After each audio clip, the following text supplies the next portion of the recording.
Welcome to the Speechie Show. Being a speech-language pathologist often means having too much work and not enough planning time. To beat the overwhelm, we're bringing you the tricks and tools that will make your job a little bit easier.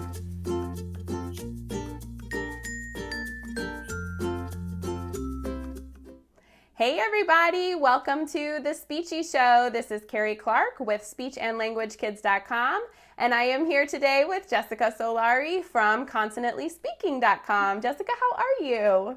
I'm doing awesome. How are you doing today? Doing wonderful. Glad to have you here. We had a couple technical difficulties trying to get on, but we're here now and only a couple minutes after the time we said we were going to be, so we're not doing too bad.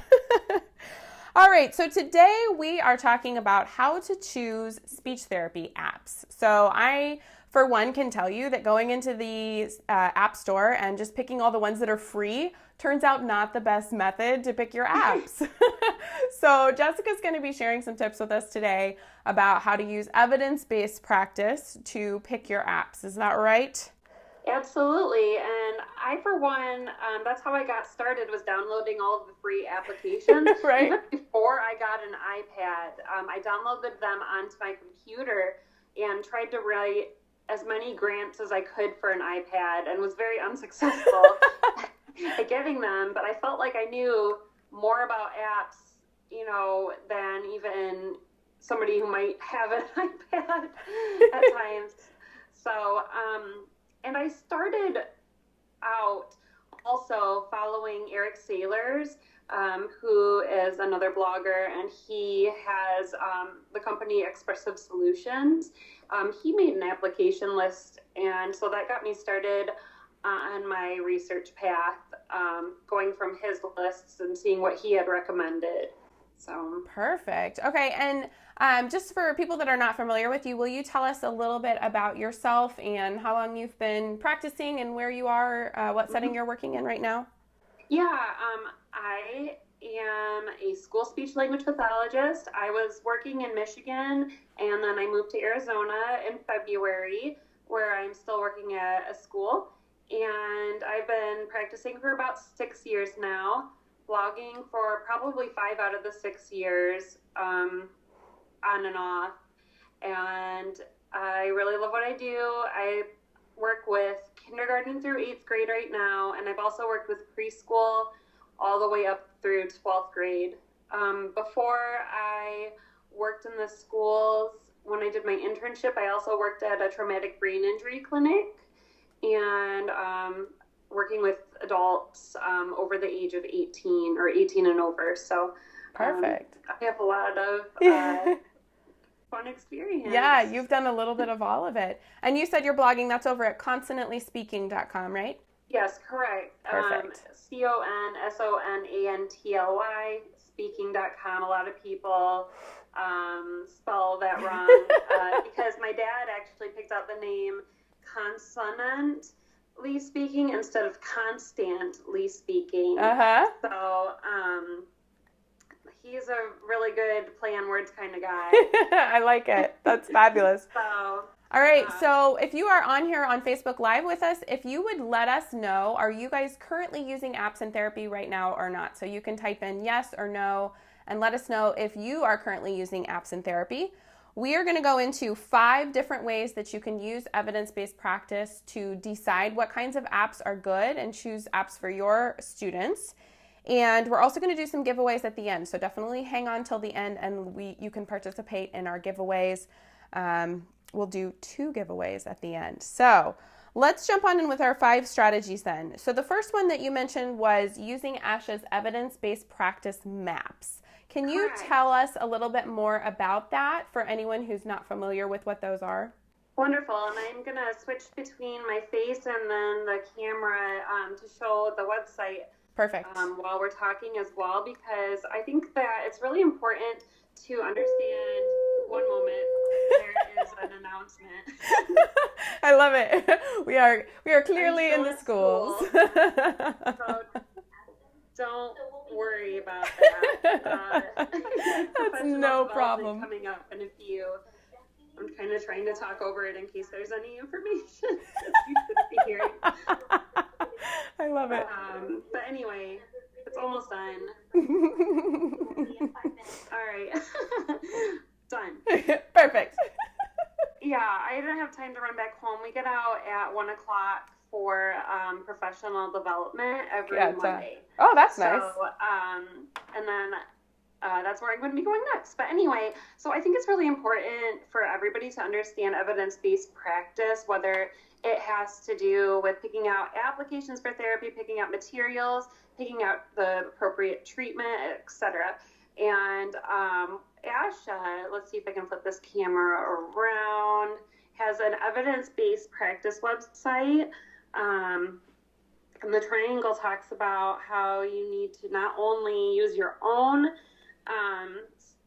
expertise, the clinical expertise and opinion, but client, patient, caregiver perspectives and external scientific evidence. So in reviewing the evidence-based practice process, you need to frame your clinical question, find the evidence, assess the evidence, and then make your clinical decision. So that's a really good website to go to. It is asha.org/research/EBP. And from there, you can go and to the next thing that I was going to talk about, which my second step. Go right on into that. To find evidence-based apps is to look at the practice portal. Yes. So that is at asha.org/practice-portal. And it's great because you can look up information for speech-language pathologists and look at the different areas, and it won't let me click it right now, but you can look at articulation treatment, and you can look at, here I am again, treatment for aphasia, treatment for pretty much anything, and it will tell you what all the treatments that are out there, the research, techniques, different tools. I use that a lot, especially when I'm trying to, I need a refresher on something, or if I need to learn more information or learn new practice that's out there. Yeah. So those are some great tools in general. Yeah. I know when I first found the practice portal, I was just like, all this information, this is wonderful. Yeah. I don't know what I did without it. Yeah. And also so the third step that I recommend is finding research articles. So whether you can find some via a listserv, a library, and you have access to that. And I know that's really hard when you are no longer a student at a university to do.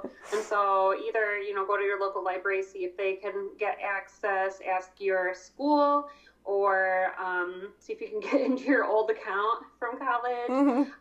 But ASHA also, I'm going to switch back over to show you something else that they have, evidence maps. And you might not be able to view all the articles that have to do with the subject, but for example, if we're talking about,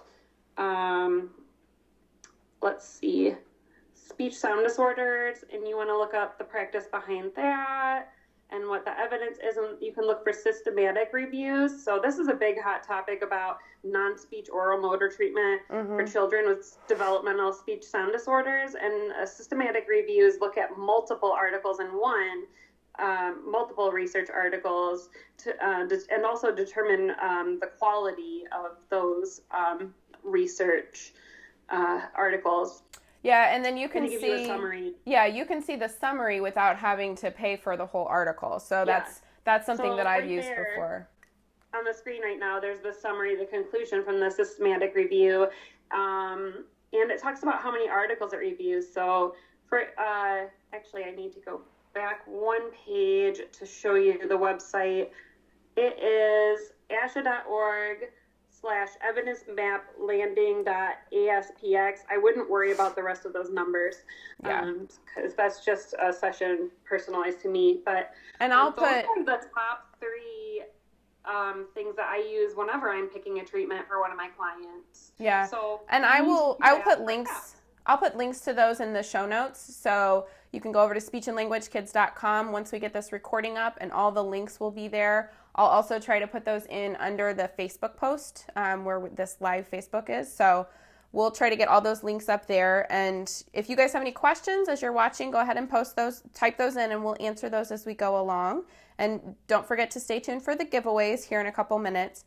But so how do you use those different those research practices? How do you use that to pick an app then? How does that help you with app selection? Great question, because often we go onto the app store and we think, oh, I want an articulation app, or oh, I want an app for apraxia of speech, or for I have a student with autism, needs to work on social skills, and you type in a keyword, and it's even hard sometimes to think of what keyword to search for, because narrowing it down is just ridiculous. So if you type in articulation, you're going to get over 60 applications for articulation. And some of them might not even have to do with speech language therapy, but most of them do.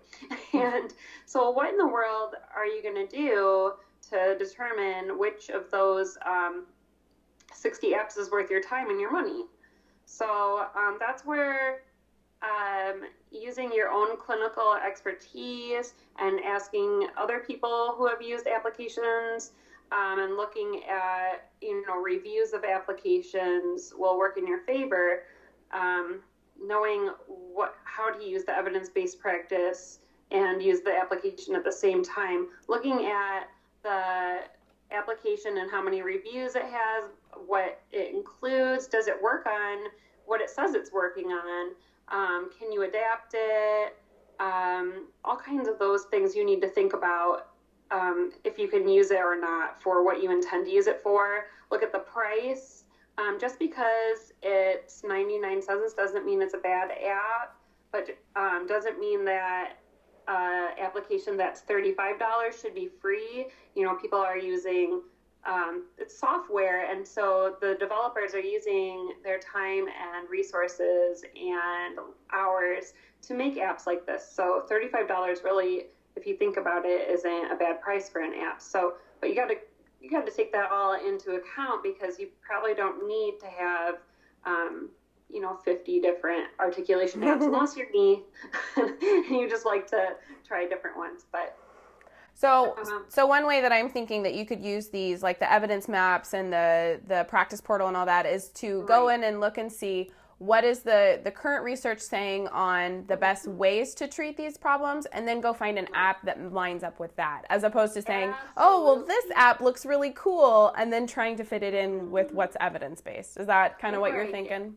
I think a little bit of both, actually. I think that you can say this app looks really cool and try to find evidence to use it, because there are applications that are not related to speech language therapy that can be adapted to use with speech language therapy.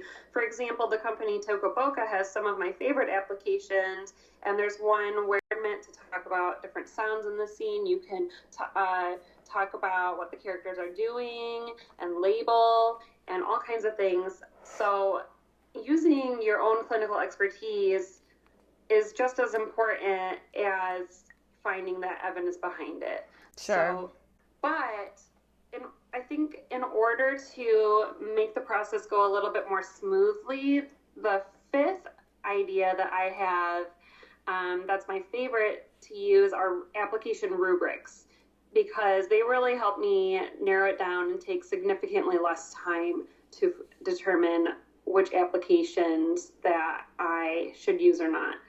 And so a lot of bloggers and gurus in the field of speech language pathology, but also AAC and just apps in general, have come up with some different rubrics. And so I'm going to show you just a brief overview of a couple of those. So Sean Sweeney, one of my favorite bloggers, developed the 5 criteria for picking out applications. So whether or not it's fairly priced, interactive, visual, educationally relevant, and then speechy. And so that's one rubric that you can use if you go on to speechtechie.com/p/5-criteria-4- and I don't know, when you read a blog post, it's not always the best. Yeah, we'll put links to those. It's also available on Scribd. and he has a whole pamphlet about it, and he even has some examples of some applications that you can look at that fit his criteria, what fairly priced means, you know, what everything else means. And he does a lot of apps pretty frequently and reviews them. So that's really helpful. Another one that I'd like to talk about is Yap Guru. And the reason why I like Yap Guru, not only because I collaborate on it, so I have to at least say that, you know, so everybody is aware, but because there are other speech language pathologists who are experts who are rating these applications, and so you could read all of their reviews, and that can help you determine, you know, you might recognize some of these people on here, and look at their reviews of different applications. For example, here's Danielle Reed of Sublime Speech, and she has reviews for, if it'll load, some different applications and what they do, and she has 20 reviews. So she reviewed ones like expressive language umpires, answering, asking therapy, conversation therapy. But if you're looking for like a specific application, you can type it in, like such as articulate it, and then you can see all different reviews for the same application. So okay, and multiple people reviewing the same one. Then the other thing that I like is that the experts, they take a rubric called the App Excellence Award, and it's really tailored towards evidence-based practice and speech language pathologists, and making sure that speech language pathologists are involved in the process of creating speech applications. And so you can go to yapguru.com and click on this awards/overview/excellence-ratings. And it talks about what the different star ratings for an app mean. And they're giving out these awards for the app developers to actually put on their apps, so that if we go to the App Store, we automatically know, okay, is this research-based, you know, Nice. based on this rubric? Is there evidence-based practice? Do they mention the evidence-based practice on their website or in their app description? Do they have professional guidance from a speech language pathologist? Is it relevant? You know, is it targeting the goals that it's supposed to? Is it engaging? This one is not, some of these criteria don't apply to all apps, such as, you know, like I said, the fun apps. Obviously, a speech language pathologist might not collaborate on one of the Tokaboka apps, or engaging, like if we're using a professional tool such as Dropbox, that might not be so engaging for clients. And then expert approved. And so then you bring all the scores together to see, you know, how high their rating is. And so, for example, we have some from Tactus Therapy Solutions that have a 5-star rating. Articulation Station has 4 stars. And that doesn't mean, you know, if they have more or less stars that it's a good or a bad app. You just are taking into account, okay, is there evidence-based practice behind it? And, you know, was a speech pathologist on the team? Mm-hmm. And so it just really, you can use the rubric yourself, or you can view the rubric from yapguru.com from people who have already done it for you, and see whether or not it would be appropriate to use in your practice. Perfect. I love that resource. I've not seen that one before, so I think that yapguru.com, I think that'll be a good one for people to visit to check that out. Okay, well, let's wrap up today with our giveaways then. So if you're new to the Speechie Show, each week we do a giveaway. I'm sorry, I'm losing my voice.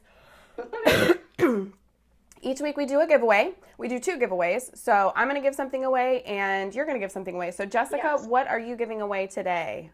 Well, I'm giving away a bundle of my Play-Doh mats for articulation. So I have them listed on my Teachers Pay Teachers website.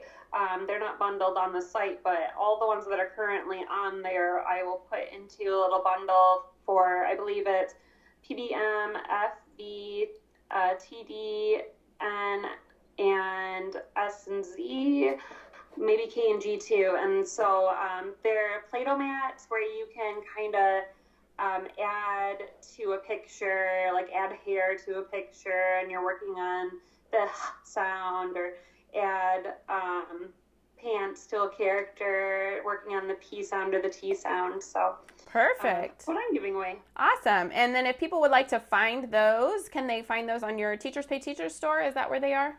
Yeah, they can find it on teacherspayteachers.com/consonantly speaking. And I don't have it pulled up right now. I have that's my all right. App list, but that's where those Play-Doh mats are found. They're not in a bundle yet, but perfect. I will bundle them for you. All right. Okay, and then for my giveaway, I'm giving away 2 free months in the Speech Therapy Solution. If you're not familiar with that, that is my membership program just for speech language pathologists. I have a video library with over 300 different training videos. There's over 100 different print and go therapy materials. We also do a monthly webinar and weekly Q&A calls. So you've got a lot of support in there. So if you guys would like more information about the membership, you can go to speechandlanguagekids.com/join. But we're going to give away those giveaways right now. So all you have to do to win is be one of the first 2 responders of typing in what your favorite speech therapy app is, or your favorite app to use in speech therapy. So go ahead, if you're watching live, go ahead and type in now what's your favorite app to use in speech therapy. The first person to respond will get the articulation mat set, and the second person to respond will get the 2 months in my membership. All right, so while we are wrapping up here, I hope that helped you kind of get an idea of how to choose apps for speech therapy. And Jessica, thank you so much for coming today. How can people find more about you? Where should they go? You can follow me at consonantlyspeaking.com. I also write for the blog speechyfreebies.com and Yap Guru. And I'll be presenting at ASHA about applications and evidence-based practice. If you want to see us actually work through the 5 criteria and the Yap Guru Excellence Award and some other rubrics using a couple of different applications. So if you want to see the process in person, please feel free to come on Friday. I believe it's the 17th or the 18th. Oh my goodness. And it's at 10:30 in the morning. So perfect. Be sure to look on your pamphlet, your program planner, and find me. Yeah. And then I'll also be at the blogger booth, which is right by Super Duper. Nice. booth, so you can't miss it. With a lot of other speech language therapy bloggers all weekend. So perfect.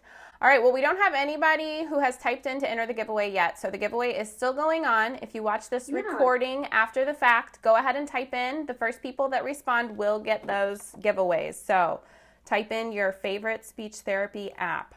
All right. And then I'll make sure to post my email for whoever wins mine, and you can just contact me. Perfect. But feel free to contact me anytime, anybody, consonantlyspeaking@gmail.com. Perfect. Wonderful. Thank you so much. And everybody, please join us next week on Tuesday next week instead of Monday. Ooh. Meredith Avrin is going to be in my house. You're so lucky. I know. So we're Speechy. Yes, from peachyspeechy.com. She's the one with all the really fun t-shirts. So we're going to be wearing our t-shirts and hanging out in my house doing a Speechy show. It's going to be fun. Have a blast. Yeah. I'm so jealous. But I get to see her at ASHA, and if you want to too, you can. Yes, she's wonderful. All right. Well, thank you all for joining us, and we'll see you next week. Bye-bye. Bye. Thanks for joining us today on The Speechy Show. We hope today's tips have helped you feel a little less stressed and a little more confident about your work. If you're looking for more stress busters and confidence boosters, we'd love to have you join us in the Speech Therapy Solution, where you'll get access to a huge library of premium training videos and another library of print and go therapy materials. You can also get help with your tough cases by joining Carrie on the weekly Q&A calls or by posting in the exclusive Facebook group. Plus, group members can join us for a monthly webinar that can be used for continuing education credit. Head on over to speechandlanguagekids.com/join to check out all the amazing benefits of the Speech Therapy Solution membership. Bye for now.